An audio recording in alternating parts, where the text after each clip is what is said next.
નમસ્કાર દોસ્તો, આનંદ ગુજરાતની તમારું સ્વાગત છે। દેશ દુનિયાના અને ગુજરાતના તાજા મોટા અને સૌથી મહત્વપૂર્ણ સમાચાર જાણીએ તે પહેલા જો તમે ચેનલમાં નવા હોય તો ચેનલને જરૂરથી સબસ્ક્રાઇબ કરી દેજો અને વિડીયોને લાઇક પણ કરી દેજો।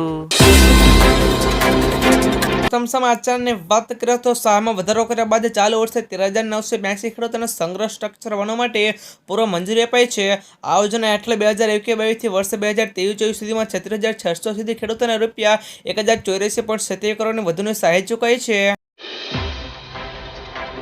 दोस्तों अपने बीजा समाचार बात करो तो दिवाળી बाद શિયાળામાં પરંપરા જે ખેડૂતો શિયાળુ પાકનો વાવેતર કરી રહ્યા છે ત્યારે રાજ્યના કેટલાક જિલ્લામાં ડીએપી ખાતરની અછત સર્જાઈ છે। શિયાળુ પાકના વાવેતર સામે ખાતરની અછત સર્જાઈ ખેડૂતો ચિંતિત બન્યા છે। છેલ્લા એક મહિના જેટલા સમયથી ખેડૂતોને ડીએપી ખાતર માટે દોડી રહ્યા છે, પરંતુ ખાતરની અછતને કારણે શિયાળુ પાકના વાવેતર લેવલમાં આક્ષેપ પણ કરી રહ્યા છે। पर दोस्तों बीजा समाचार बात करें तो तहेवारनी सीजन पूरी थया बाद सोनानी किंमतमां सतत घटाडो थई रह्यो छे। सोनू 21,000 रुपया प्रति 10 ग्राम पर पहोंची गयुं हतुं, जेमां घटीने 74,000 प्रति रुपया पर आवी गयुं छे। शनिवार एमएक्सी पर सोनानो भाव 73,953 हतो, जो के जेना उतार चढ़ाव चाली रह्या छे।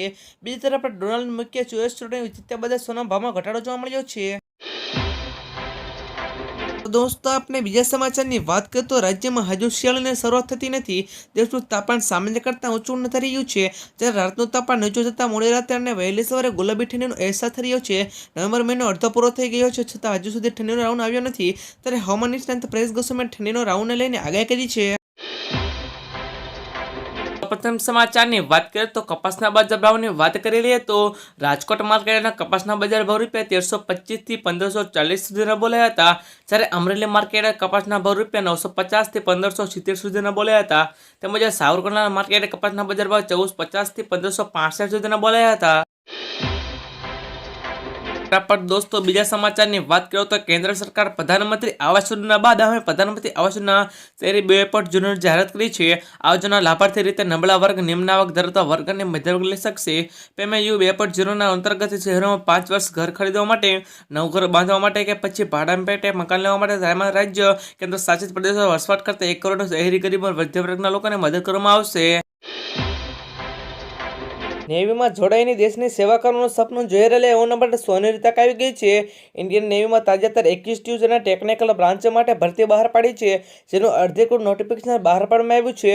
બીટીચ એન્ટ્રી જુલાઈ 2025 માટે ભરતીની સૂચના બહાર પાડવામાં આવ્યું છે। અરજીની પ્રક્રિયા 6 ડિસેમ્બર 2024 શરૂ થઈ રહી છે। અમદાવાદના બોપલ વિસ્તારમાં મોડી રાત્રે માઇકે વિદ્યાર્થી પીએન સ્વરૂપે વીરેન્દ્ર પેઢિયારને બોપલ પોલીસ શુક્રવારે અમદાવાદ ગ્રામ્ય કોર્ટમાં વધુ રિમાન્ડ માટે રજૂ કર્યો હતો। 10 જેટલા અલગ અલગ મહત્વના મુદ્દે સરકારી વકીલ તુષાર બરોડ દ્વારા રજૂઆત કરેલી હતી કે આરોપીના કોલ ડિજિટલ મેળવી શકે અંગે તપાસ શરૂ કરવાની છે। ઉપરાંત આરોપી જે રૂટથી અમદાવાદથી પંજાબ ગયો હતો તે રૂટ પર પંજાબ સુધી જઈ પોલીસ તપાસ કરશે। हाल गुजरातीओ तो શિયાળાની રાહ જોઈ બેઠા છે। બપોરના સમયમાં પડતી ગરમી લોકો ત્રહીમામ થઈ ગયા છે। શિયાળાની રાહ વચ્ચે એક પણ સંભળાઈ રહ્યું છે કે ગુજરાતમાં માવઠું આવી શકે છે। બંગાળની ખાડીમાં લો પ્રેશર બની રહ્યું છે, તો આ લો પ્રેશરના કારણે ગુજરાતમાં માવઠું થશે કે વાવાઝોડું રૂપમાં કોઈ અસર થશે કે નહીં, તો કે હવામાન નિષ્ણાત પરેશ ગોસ્વામીએ આગાહી કરી છે।